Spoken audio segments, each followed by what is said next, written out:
everybody. Hey. This is episode 28 of Eat, Drink, Write, an Urban Fantasy Whiteboard. We are actually on location in beautiful North Carolina. We're up in Beach Mountain. I wish you could see the mountains. We tried to do the video from the other direction, but then you can't see us, which I don't know, may not be a bad thing. Yeah, maybe not. But it is gorgeous up here. And we thought in honor of being up here in this gorgeous scenery that we would talk about writing scenery. So first of all, how was your week? I forgot this was a question we did every week. It was pretty good. I'm back at work every day now for lab work stuff. So that was exciting, and just getting used to being back in lab and having to wear the mask and having to wear all the PPE, and it's a lot more extensive than it was before coronavirus. So getting used to that is interesting. Also juggling schedules between people and how many people can be in a room and that kind of thing. Yeah, because you're the lab manager, so all of that falls on you to make sure that people follow those. Yeah, that's crazy. Yeah, it's exciting. I made a pact with myself to write 500 words on my work in progress per day, and since I'm on vacation, I have not been doing that, but I plan to continue that when I get back home. So I managed to write about 2,000 words last week just by writing 500 words, and I figure, they're not going to be great because I'm stuck on that work in progress right now. Right. But I can always erase them the next day. What is your work in progress again? I'm working on the first book that I wrote, and I'm rewriting it. Is that Aiden? Yes. Okay. All right. So so that was my week. Okay. My week has been crazy. We are working on getting the court back up and running. So this week was all about, I had to go to the courthouse and meet with the administrative office of the courts and find out safe places for people to meet, how to stagger. I've been putting together calendars, getting notices. My paralegal is working her butt off. She is absolutely amazing. She's great. If I could pay her $1 million a year, I would. She is worth every penny. Absolutely. So that has been most of this week. I go back after this week of vacation. Court starts Monday. Wow, that's super soon. So yeah, not the Monday after this comes out, but the following Monday. No, the Monday after this one comes out. Yeah, by the time you all see this, I'll have had a day in court already. So that ought to be interesting. So that and getting ready for vacation, coming up here, this house, y'all, it is amazing. It is gorgeous. It's the view from the deck. I wonder if I can turn this so they can see. Probably. Let me we'll try also it. Post pictures. Yeah, we'll definitely post pictures, but I don't know if you all can see that gorgeous view or not, but that's the view from our deck. We're out on the deck right now doing this podcast. So absolutely amazing. Oh yeah. What are we eating and drinking? I've made us both Bloody Marys. Yes, and it's the first time that we've been able to record in person together in about 4 months. So yes, cheers to that. Cheers to that. And take a sip. And you made us a meat and cheese platter, which is yummy and gorgeous and fantastic. It is yummy.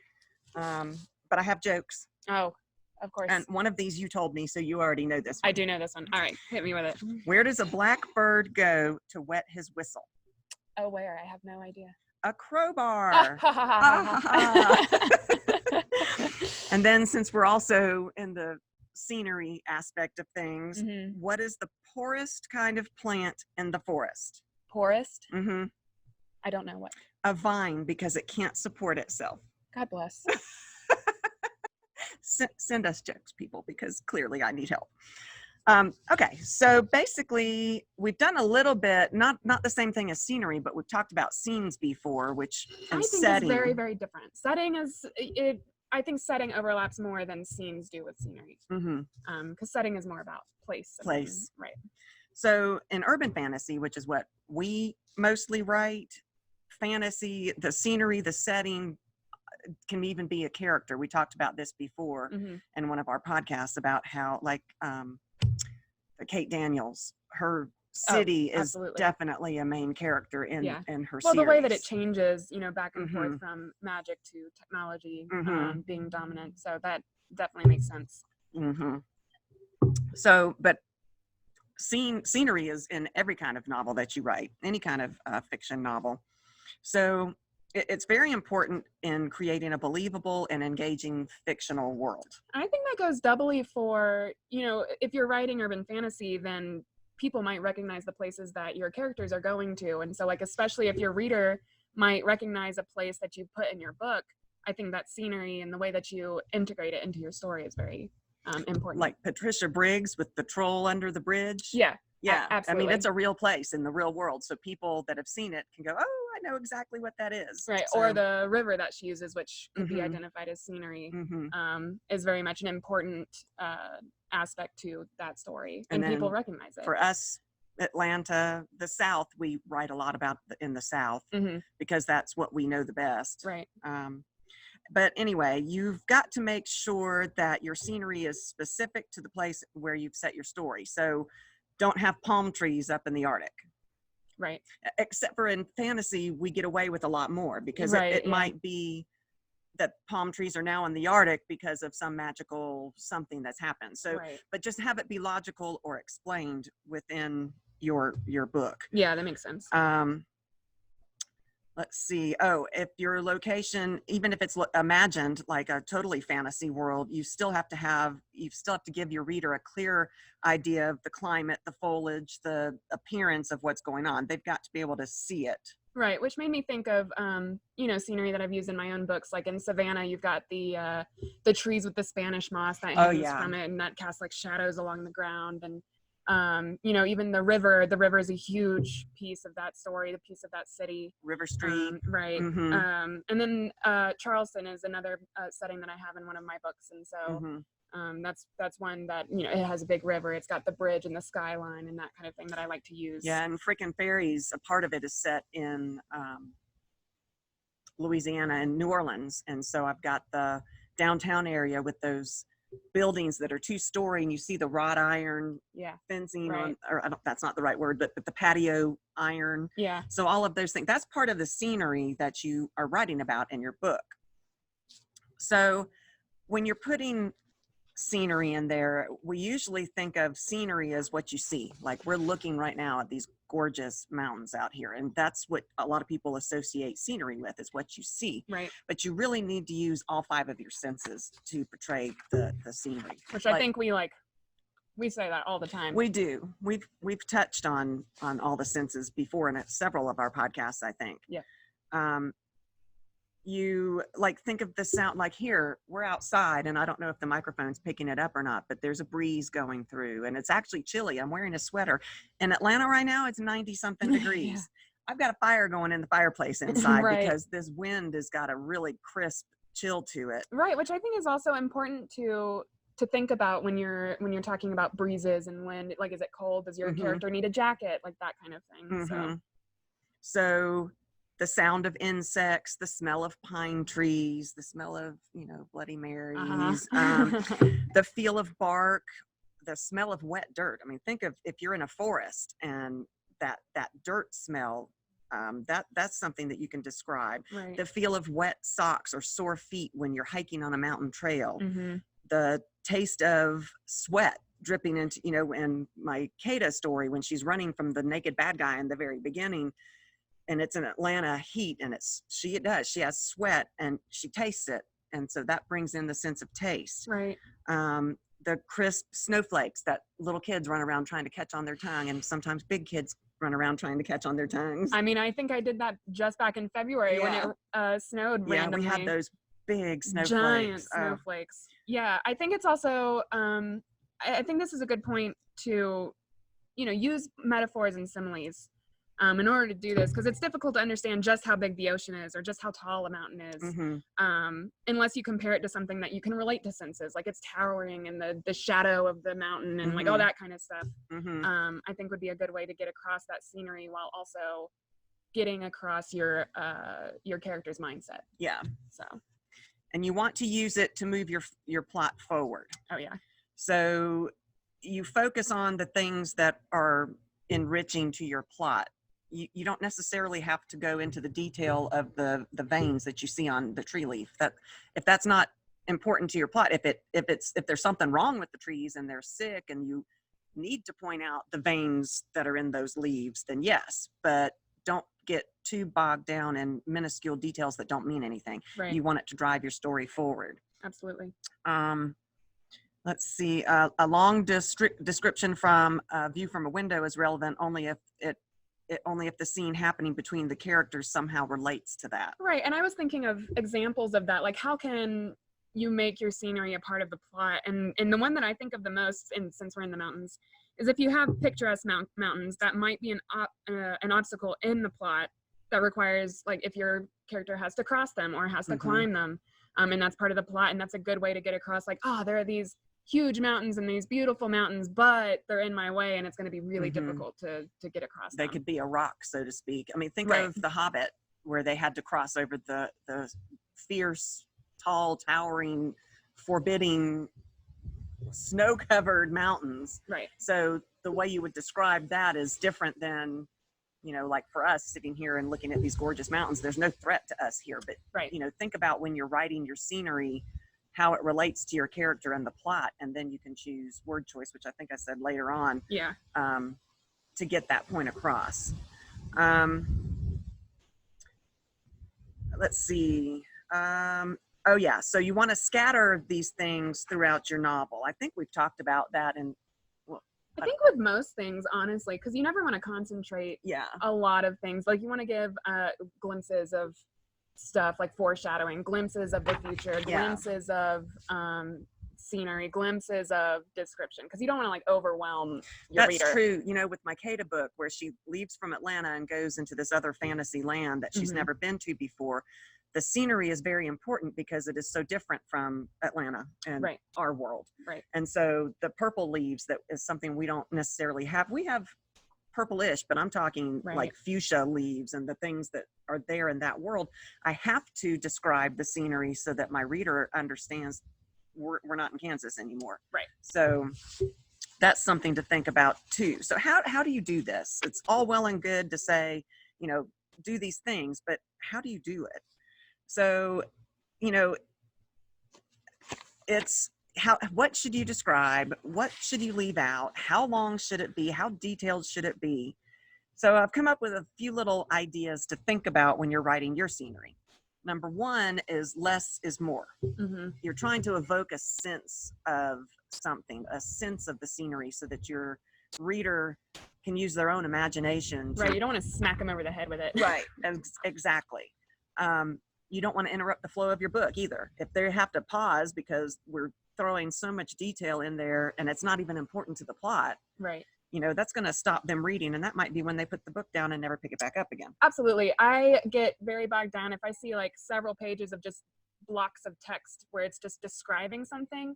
I'm very much less likely to keep reading it. I'm like, I can't, this is going to be throughout the entire book. Like, I don't want to read that. Like, I want some dialogue to break it up. I want some actions to break it up, like that kind of thing. Yeah. So I think sprinkling it throughout the story, like you said, is the way to go.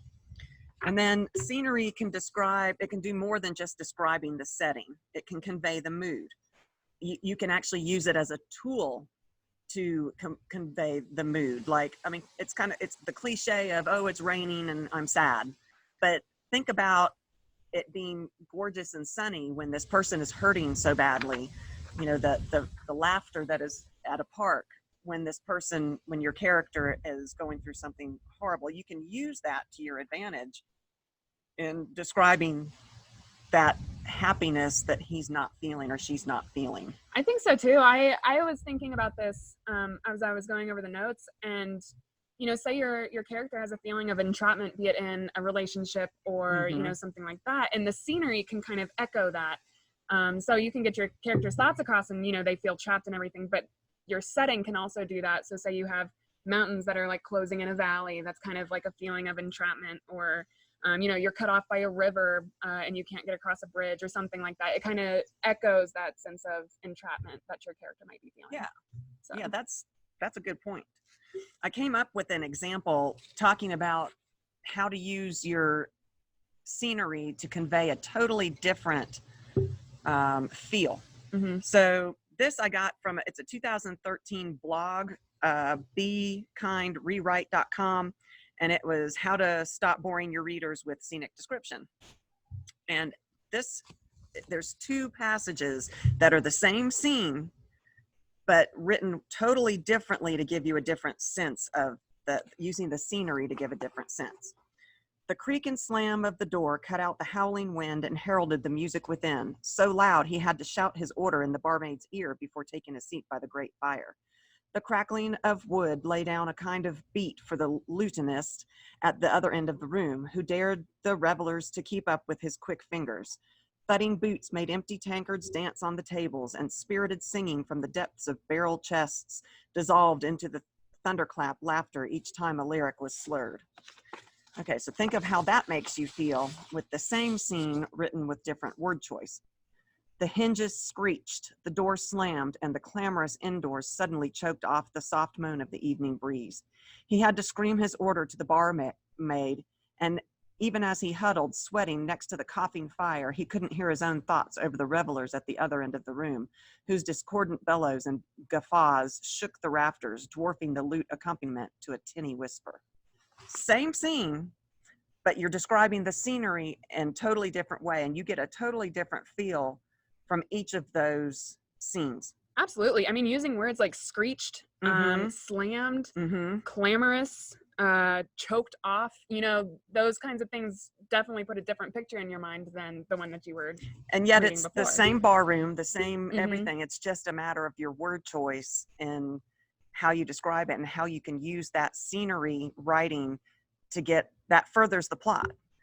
In the first one, he's enjoying the revelry that's going on. In the second one, he's feeling nauseated by it. He's feeling it's too loud. It's too choking. It's too, So I thought that was a very good example of writing scenery. Same scene, same setting, but writing the scenery with detailed words that make it feel totally different. I thought that was brilliant. No, absolutely.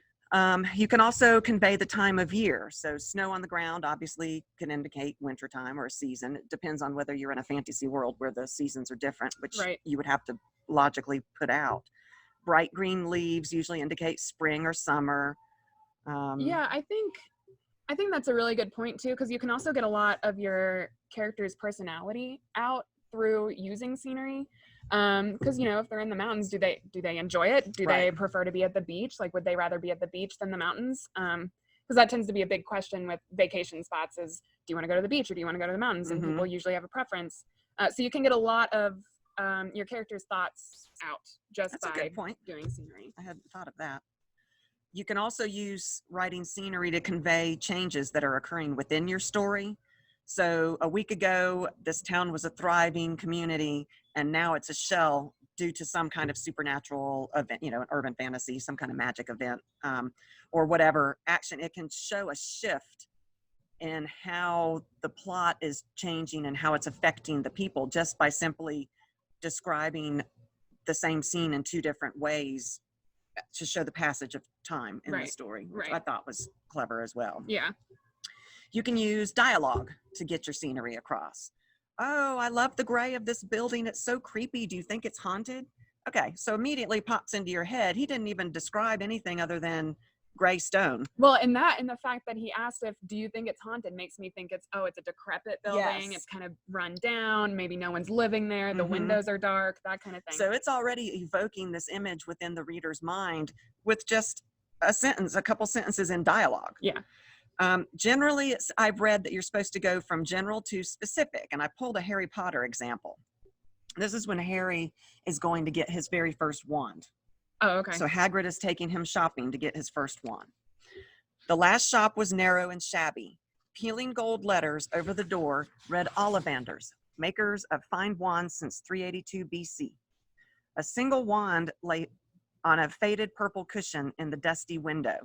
A tinkling bell rang somewhere in the depths of the shop as they stepped inside. It was a tiny space, empty except for a single spindly chair that Hagrid sat on to wait. Harry felt strangely as though he had entered a very strict library. He swallowed a lot of new questions that had just occurred to him and looked instead at the thousands of narrow boxes piled neatly right up to the ceiling. Excellent description. Right. And it did. It started with the outside of the building to narrow down the scene to the description I loved the very strict library. That Right. definitely evokes a mental picture in my head. I know exactly what he's talking about. Yeah, absolutely. The hallowed silence, Mhm. Right, right. um, describe enough that the reader understands where and when the scene is taking place. You've got to describe what's important to the scene and to the book, what has an impact on your character, and think about why your character would notice those mountains. Is he going to have to traverse Right. over them and they're blocking him? Right. Describe what has an impact on the story itself, but describe nothing more than that. Right. Yeah, because you don't want to go overboard. I feel like, you just don't want to bog down your reader. Because again, like I said, I'm not going to read several pages of this beautiful door that has been described. I don't care. So yeah, I think that's a really good point. I think so too. And then word choice was my last point, which we've already hit on, just because I think it's so important. Yeah. That thing above where we had those two scenes, all of that different setting and scenery totally changed just by the word choice that the author used. Absolutely. I'm going to go back to my mountain example just because it's very on brand today. But if you describe a mountain as, towering and ominous, then that's obviously putting a different picture in your head where it's like, oh, we're going to have to summit that. We're going to have to cross that something versus, they're tall and wondrous. So maybe we're just looking at it from a distance and they're just pretty. And it's like, I'm glad to be here kind of thing. And like last week, we talked about foreshadowing. You can use a scenery description to foreshadow. It could be that he's noticing the snow on the mountains, and that could foreshadow the need to have to traverse that at some point in the future, even if he doesn't realize it at the time he's looking at it. Your word choice when you're describing it can give the reader an inkling that these are ominous, darkly clouded, towering mountains, and just that might be a hint of foreshadowing of what might be to come on facing that mountain. Absolutely. So that's what I've got. I think there's probably more we can talk about on setting. There's tons of examples out there, which I think is a really great way to learn. So we might do a little mini episode just reading from samples of, like, I really liked those two, the bar scenes, scene. Because that really illustrates the point of how you can write scenery effectively to get across what you want. So maybe we'll do that at some point. That'd be fun. Do you have anything else? I have an interview question. Okay. All right. What is your favorite type of scenery to include in your stories and why? I think the most fun I've had writing scenery has been in my Kada story, where she starts here and goes into the other world. Yeah. Because it is a totally different world. Yeah.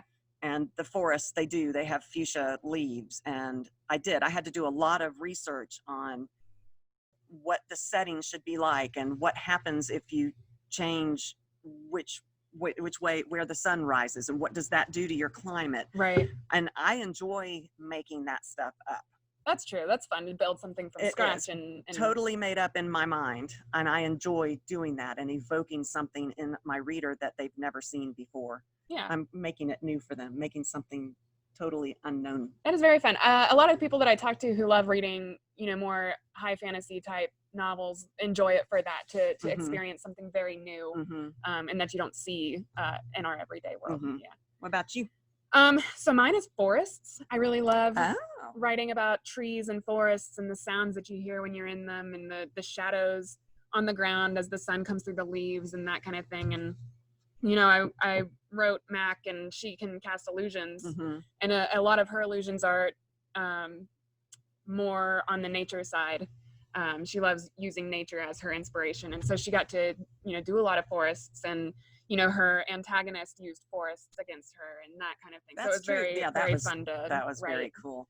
You're good at all kinds of scenery, though. One of your scenery descriptions that I think was really well done is in Louis and Delaney. The hallway leading up to Louis's apartment. Just so well done. I loved that. I got the feel of what it was. I got the feeling of the luxury that she lives in, this gorgeous, rich place, has pretty much anything she could possibly want, and yet her life is horrible. Yeah. And that description you did, I wasn't bored with it. It was succinct and to the point, but gave me this mental picture. I could see it exactly in my head. So you're very good at writing scenery. Well, thank you very much. So we are excited to be up here with you guys in the mountains. We might try to record another one before we leave, just because this is just so wonderful up here. And I love sitting outside and we're together, Mm-hmm. which is so fun.